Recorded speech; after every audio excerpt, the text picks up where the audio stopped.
Novi Alia. Saya Tasya Hanifah. Saya Aurel Revelia.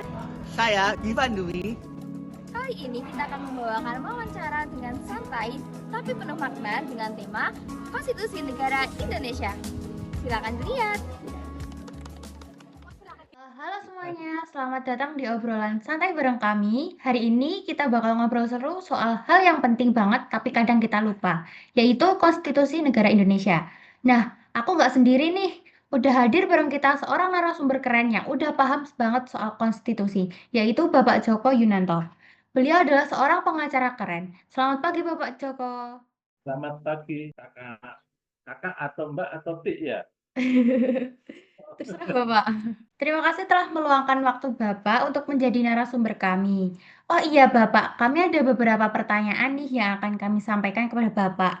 Pertanyaan pertama, menurut Bapak dalam praktik Bapak sebagai pengacara, apakah hukum di Indonesia sudah benar-benar berpijak pada Undang-Undang Dasar Negara Republik Indonesia tahun 1945?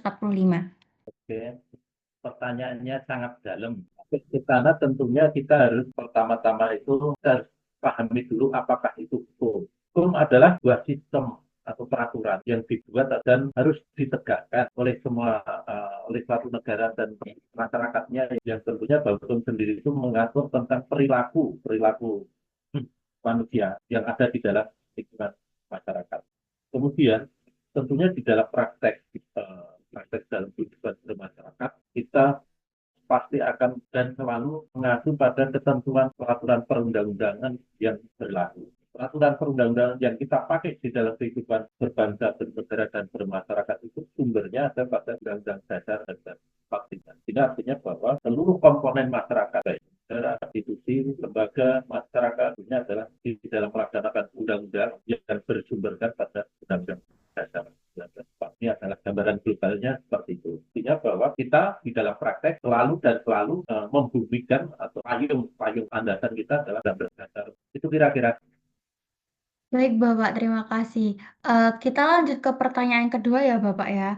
Untuk penanya kedua dipersilahkan. Mohon izin bertanya Bapak, menurut Bapak, apa saja peran kami sebagai mahasiswa yang dapat kami lakukan untuk menjaga nilai-nilai konstitusi? Terima kasih Bapak. Nah ini, generasi muda terutama mahasiswa ini sangat sangat vital sekali di dalam menjaga negara kita untuk saat ini dan ke depannya.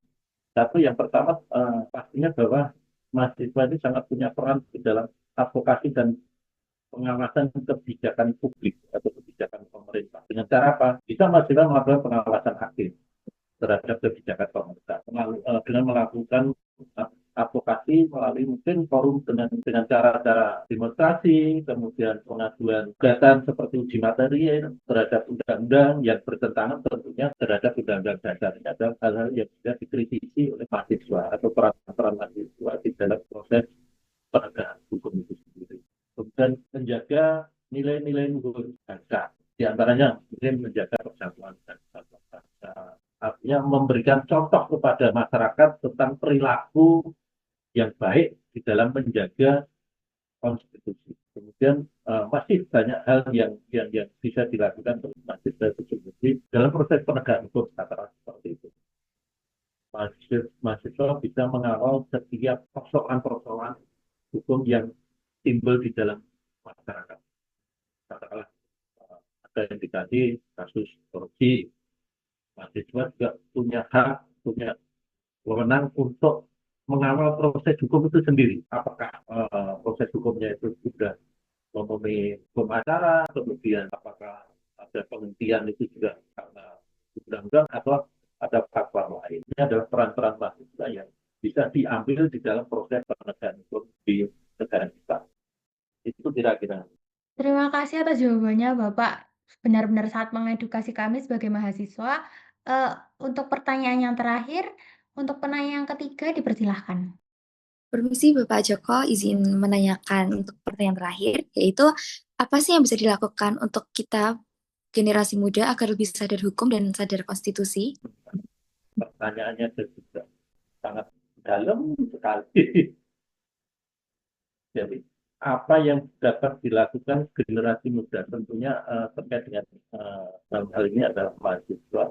di dalam sadar hukum dan sadar konstitusi. Pergerakan dalam pengembangan generasi muda tentunya peran mahasiswa ini sangat sangat sangat diharapkan perannya di dalam bermasyarakat berbangsa, khususnya di dalam penegakan hukum dan apalagi dengan perkembangan teknologi seperti saat sekarang ini. Jadi persaingan atau di dalam konteks media sosial ini adalah tantangan bagi mahasiswa itu sendiri untuk satu katakanlah persaingan global internasional.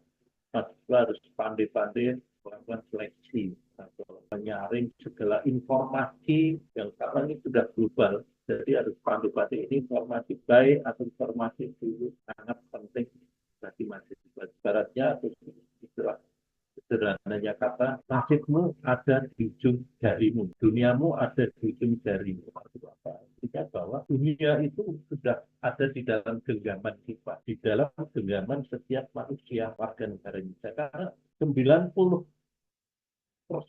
mahasiswa atau bahkan hampir 100% semua mahasiswa itu sudah pegang HP. Jadi peran informatika itu sangat penting sekali di dalam kehidupan berbangsa, bernegara, bermasyarakat. Disitulah mahasiswa sangat sangat berperan aktif di dalam menjaga baik buruknya sebuah informasi global. Nah, kalau jangan sampai mahasiswa nanti bermasalah hanya karena salah saja HP itu kan nggak lucu gitu ya. HP ini sangat sangat sangat disayangkan. Jadi jangan sampai karena di situ adalah nasib kehidupan kalian dan ini harus hal seperti itu kalian bisa kemudian menyampaikan mengedukasi kepada masyarakat sesuai dengan perannya untuk disampaikan pada masyarakat untuk berperan aktif di dalam dunia itu kira-kira. Baik, terima kasih atas jawaban yang telah diberikan. Kepada Bapak Joko, sudah berkenan sharing hari ini, jadi makin paham kita soal konstitusi. Terima kasih telah menyaksikan wawancara ini. Semoga dapat bermanfaat bagi kita semua. Terima kasih. Dadah. Bye.